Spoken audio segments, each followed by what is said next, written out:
Hey everybody, this is Tone with Colorado Music Scene, and I'm sitting on the patio at Historians with Cult of the Lost Cause. What's up, guys? How you doing? All right. What's going on? Nice, nice. So you guys played the Parley last weekend, the Mutiny Café thing. How did that turn out? It was just totally awesome, man. All the bands were great. I kind of thought it took over UMS that day myself. It was just a perfect lineup all day from start to finish. So the whole weekend was awesome. Yeah, in the middle there. So go ahead. Definitely a cool day. Definitely a cool day, man. And you guys were doing the Sailor Records Day, so that was the Saturday. It was like a 3-day event, right? So you guys were doing the Saturday. Tell me more about Sailor Records. So Sailor is it's just a local label. It's started by Oscar from Lords of Fuzz, and he runs it with Enrique from Altus. Altus used to be called Panal. There's a whole other piece to that name that I don't know. But yeah, they're kind of trying to create, Denver's Sub Pop, I guess. They're trying to get, all the cool bands that really rock, and they're always trying to expand their roster, and they have big plans for it, and it's just really cool because they, just like the Mile High Parley and just like so many other things, they're trying to give back into Denver, and that's why we're really excited about working with them. It's definitely important to do that, you know what I mean? Once you foster a community, then people really get excited about helping each other out, which helps your band out, and it just kind of grows exponentially, so super cool, super cool. And you played that show after having a little bit of surgery? Yeah, I had the day prior I had a titanium plate put in my shoulder and 12 screws. Fell off my bicycle and broke my clav. So the wife didn't beat you up. It wasn't like a Tiger Woods situation. Fingers move just fine. That's all I need. If it had been my left shoulder, I couldn't have done it. But, surprisingly, being a righty, I was able to do the show breaking my right arm. Like, you'd think it would be the other way around. I think, yeah. It's not. Definitely metal, no doubt. Now, I kind of want to ask you guys about when you first got together. Is this always the lineup? Were there other people involved, or was it just the three of you from the beginning? And how did you meet? More or less, this has been the lineup. Tom and I were in another band together, and that band sort of fell over off its bike and broke its collarbone. And we just sort of kept talking, kept in touch, and we decided, well, hey, let's just keep playing. Put out a Craigslist ad, good old Craigslist, and met this guy. And at first we were rehearsing in Tom's old living room, and so we owe his wife a huge thank you for putting up with that. But yeah, so I think we've been together 3 years now. I think so, yeah. Yeah, and this has been the only lineup we've had. We were always trying to be instrumental. We never wanted to have a singer. And that's another thing I wanted to ask you. So there were no plans ever to get a singer involved. It was like, this is what we're going to do. We're going for these. Because when I hear you guys play, I hear giant open soundscapes at certain points in time.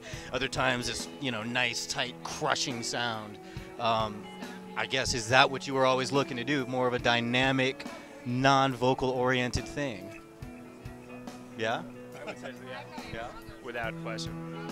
Is it because singers are the way they are, or? I think it was just all who we liked at the time, ISIS and other bands like that. So just wanted to go for more of a emotional style of music, ups and downs, and we just figured express that through instruments as opposed to lyrics and vocals along with it. Not that we have anything against it, it's just we wanted to achieve that with just the guitar, bass, and drums, so to speak.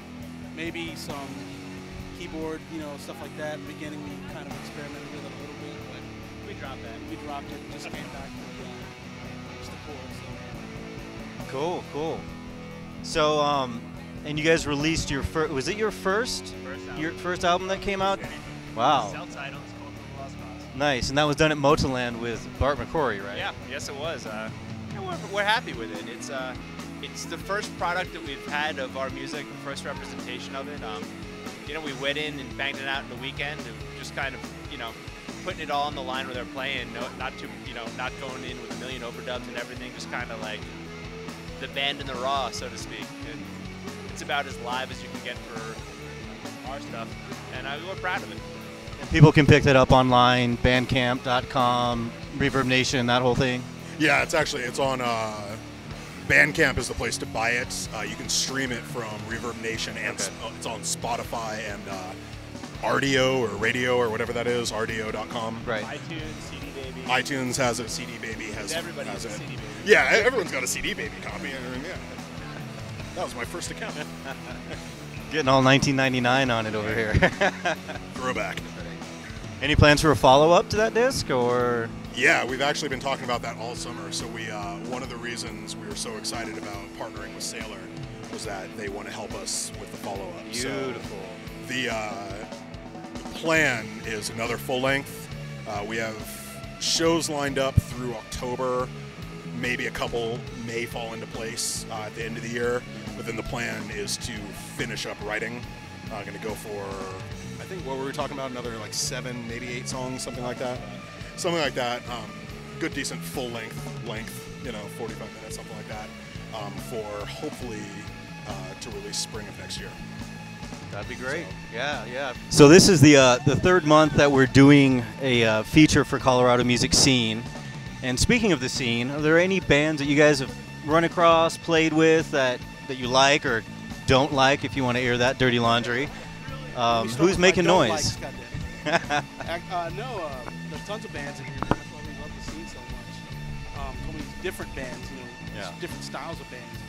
The Worth, Chingaso, Native Daughters. There's just, Primitive Man. Love these guys. There's tons of bands around here that you can just go to any show and. Mako, Muscle Beach. Yeah, Mako, Muscle Beach. There's just tons of them. Low Gravity.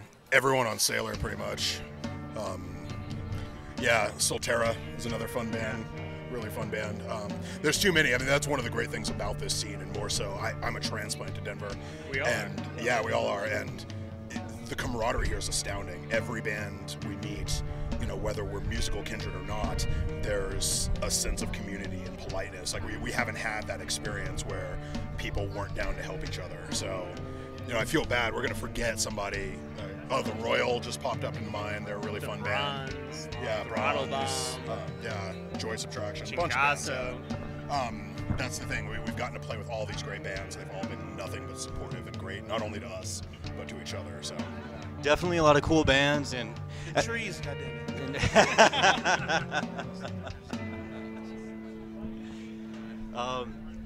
With all this community going on, I mean, the community is well and good, but what I've also noticed is it's all kinds of really, really good talent. Whether it be your band, a band like you've mentioned, Native Daughters, who's great. Do you see anybody kind of breaking through as far as maybe more of a national consciousness? Where do you think the Denver scene or even the Colorado music scene in general is going?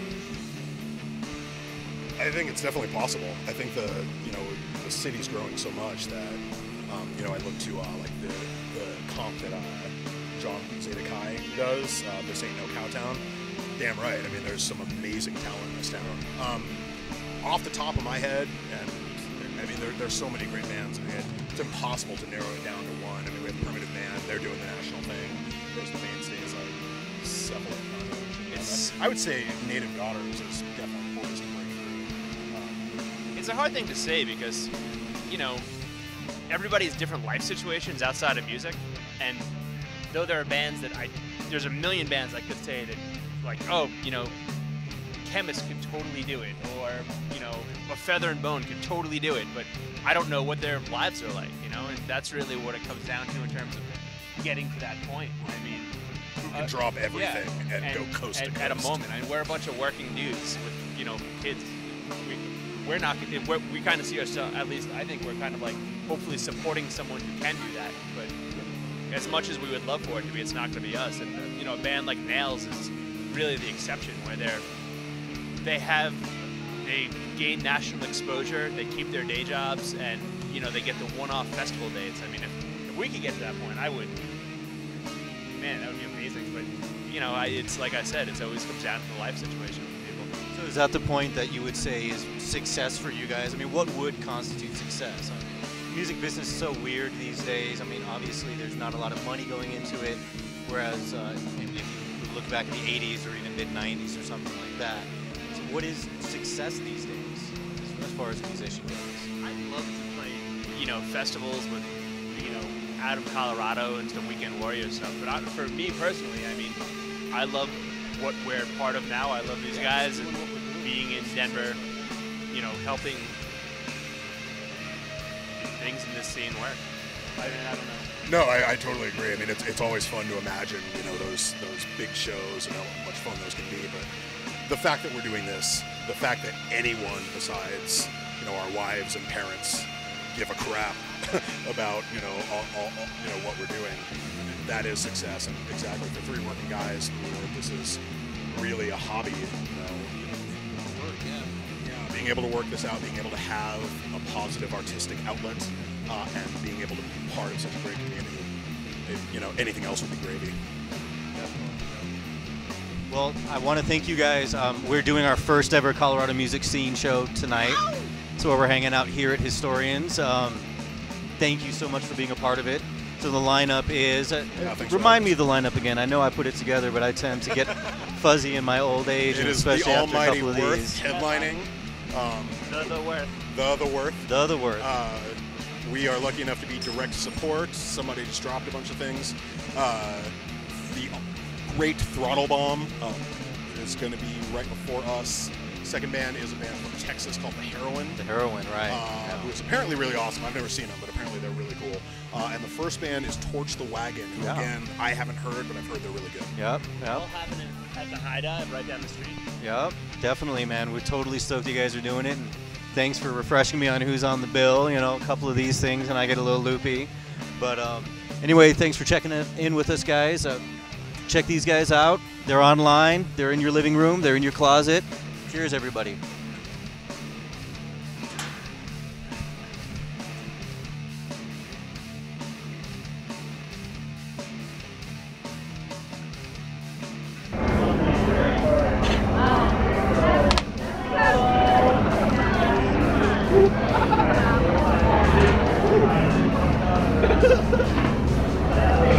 That's the drummer for you.